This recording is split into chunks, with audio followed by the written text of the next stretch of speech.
하나님의 속성을 드러내는 부르심. 내가 또 주의 목소리를 들으니 주께서 이르시되 내가 누구를 보내며 누가 우리를 위해 갈꼬. 이사야 6장 8절. 주님의 부르심에 대해 말할 때 가장 중요한 내용, 곧 부르시는 분의 속성을 잊기 쉽습니다. 이 세상에는 바다와 산과 거대한 해빙의 부름이 있습니다. 그런데 이 부름은 언제나 소수의 사람에게만 들립니다. 부름은 부르는 자의 속성이 표현된 것입니다. 우리 안에 부르는 분과 같은 속성이 있을 때 그 부름이 들립니다. 주님의 부르심은 우리의 속성이 아니라 하나님의 속성의 표현입니다. 또한 하나님의 부르심에는 그분의 완전하신 섭리 가운데 다른 사람이 아닌 오직 우리만 인식할 수 있는 음성이 있습니다. 아주 특별한 사건 속에서 주님의 음성이 들리기 시작합니다. 다른 사람과 그 음성에 관해 자문해도 아무 소용이 없습니다. 우리 영혼이 하나님과 깊은 관계를 유지할 때 우리에게만 들리는 하나님의 음성이 있습니다. 하나님의 부르심은 내 속성의 메아리가 아닙니다. 따라서 주님의 부르심은 우리가 뭘 좋아하는지, 개인적 성격은 어떠한지에 대해 고려하지 않습니다. 만일 자신이 좋아하는 것과 자신의 성격에 맞는 것만을 고려하면 우리는 하나님의 부르심을 결코 들을 수 없을 것입니다. 그러나 내가 하나님과의 관계 속에 들어가면 그때 나는 이사야가 있었던 상태에 들어가게 됩니다. 이사야의 영혼은 엄청난 위기 상황 속에서 하나님께 온전히 맞추어졌습니다. 그러자 그는 자신의 놀란 영혼을 부르시는 하나님의 음성을 들을 수 있었던 것입니다.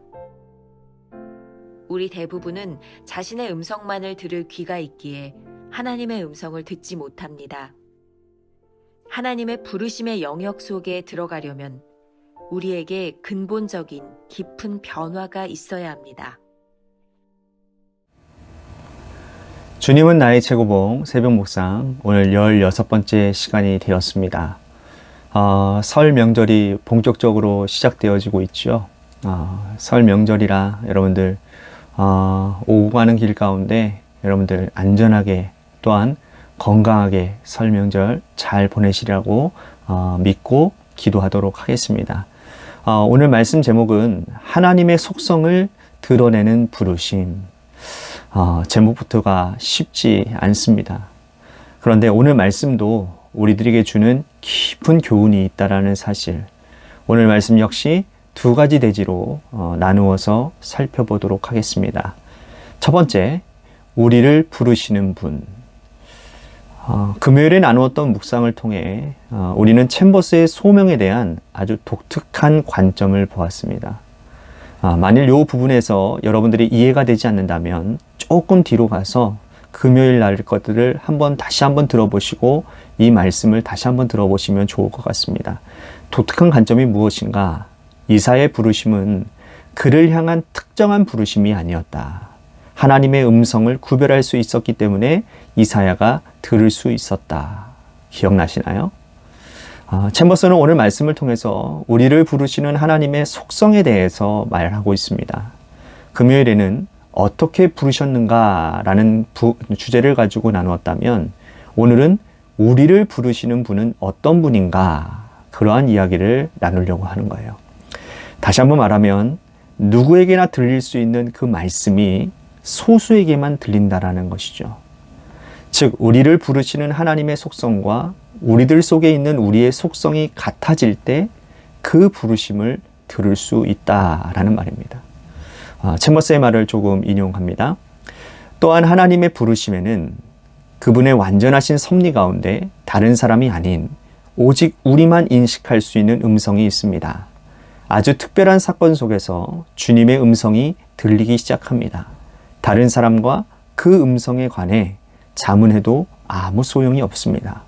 우리 영혼이 하나님과 깊은 관계를 유지할 때 우리에게만 들리는 하나님의 음성이 있습니다. 오늘 본문 역시 하나님의 부르심에 대한 이사야에 대한 이야기입니다. 오늘은 부르심에 응답하는 이사야의 소명에 대한 이야기죠. 이런 의문이 듭니다. 어떻게 이사야는 하나님의 음성을 들을 수 있었을까요?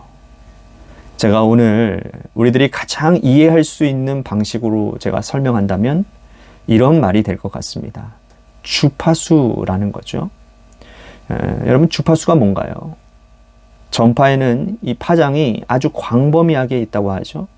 그래서 혼선을 피하기 위해서 파장별로 여러분들이 잘 아시는 AM, FM 이렇게 나누기도 하고 또 그것을 대역별로 나누어서 방송사마다 주파수를 만드는 거죠. 그래서 우리는 라디오를 틀 때 이 주파수를 이렇게 다이얼을 이렇게 돌려가면서 우리들이 주파수를 맞추었던 거 기억나시죠? 동일하게 하나님의 부르심의 음성에 우리들이 귀를 기울이는 것은 주파수를 맞추는 것입니다.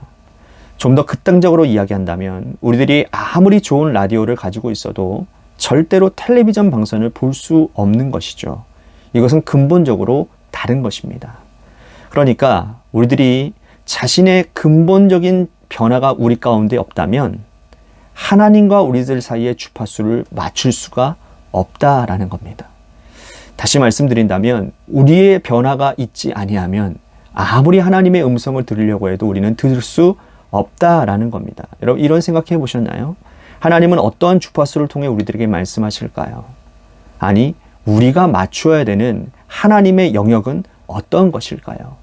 중요한 것은 부르시는 분이 누구인지를 알아야 되고 또 우리 속에 그분이 거하실 때 그분의 소리가 우리들 속에 들려오기 시작한다는 겁니다.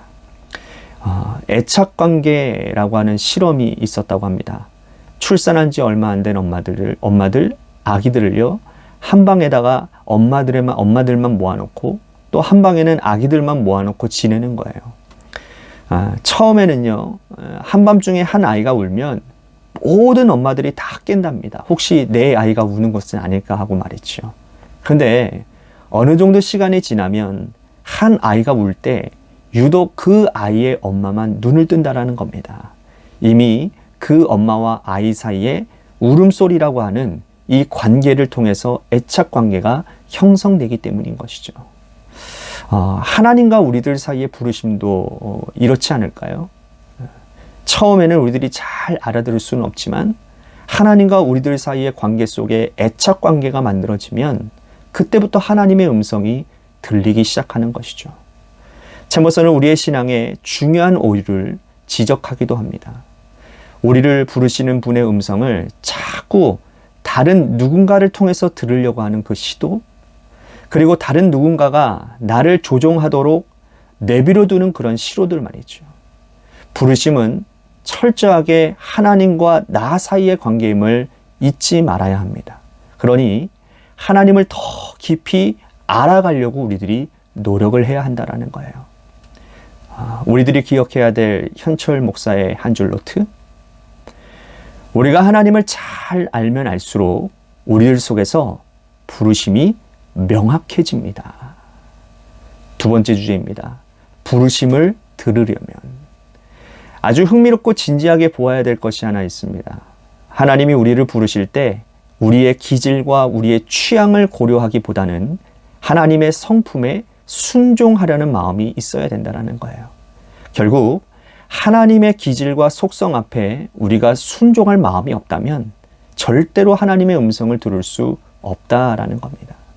챔버스에게 있어서도 이 부르심의 훈련이 있었습니다. 오로지 하나님만 드러나야 한다라는 철저한 자기의 항복을 경험한 거죠. 1901년 챔버스는 그의 삶의 하얀 장례식을 경험하게 됩니다. 하나님이 자신의 죄를 지인들에게 들어 보이실 때에 두려운 마음이 들었다라는 거예요. 내 모든 죄가 드러나면 어떡하나. 그런데 그는 이렇게 고백을 하게 되는 것이죠. 내가 얼마나 못된 사람인지 다른 사람이 알게 되더라도 상관없다. 현재 상태에서 구원받을 수만 있다면 이 세상에서 어떤 취급을 받는다 해도 개의치 않는다. 하나님의 부르심 앞에서 우리의 고상함을 드러내려고 한다면, 우리의 기질에 맞게 하나님께 순종하려 한다면 우리는 하나님의 음성을 들을 수 없을 것입니다. 챔버스가 이렇게 말을 합니다. 우리 대부분은 자신의 음성만을 들을 귀가 있기에 하나님의 음성을 듣지 못합니다. 하나님의 부르심의 영역 속에 들어가려면 우리에게 근본적인 깊은 변화가 있어야 합니다. 부르심을 듣지 못하는 것은 하나님의 문제가 아닙니다. 우리의 내면 깊은 곳에서 변화가 일어나지 않기 때문입니다. 챔버스의 묵상에 흐르는 아주 중요한 부분이 바로 여기에 있습니다. 순종이죠. 순종 없는 따름은 존재하지 않습니다. 처음에는 순종하기 힘들겠지만 계속 순종하며 따라가다 보면 하나님이 이끄시는 곳에 있게 될 것입니다. 이것이 우리가 추구해야 되는 순종의 길이죠. 어제 묵상과 연결해 본다면 끊임없는 항복하는 훈련이 필요하다라는 말입니다. 여기서 우리가 구별해야 되는 것은 우리의 의지를 훈련하는 것이 아니라 하나님의 성품에 이르기 위한, 하나님의 성품을 따르기 위한 훈련이 필요하다는 말이에요. 자, 우리가 기억해야 될 현철 목사의 한 줄 노트. 하나님의 부르심을 진정 듣기를 원한다면 나 자신이 부르심을 듣기에 합당한지 생각해 보아야 합니다. 오늘 우리가 붙들고 하루를 살아내야 될 묵상 질문입니다. 우리는 하나님의 부르심을 따를 순종의 준비가 되어 있는지 한번 생각해 보았으면 좋겠습니다. 짧은 기도로 말씀을 묵상을 마무리하도록 합니다. 저에게 좋은 것이 무엇인지 아는 분은 당신뿐입니다. 그러므로 당신께서 보시기에 가장 좋은 일을 제게 행하소서. 제게 주기도 하시고 가져가기도 하소서. 제 뜻을 당신의 뜻에 맞추어 주소서. 겸손하고 완전한 순종과 거룩한 확신 안에서 당신의 영원한 섭리를 따르게 하소서. 우리 주 예수 그리스도를 통하여 당신께서 허락하신 모든 일들을 감사하게 하소서. 아멘.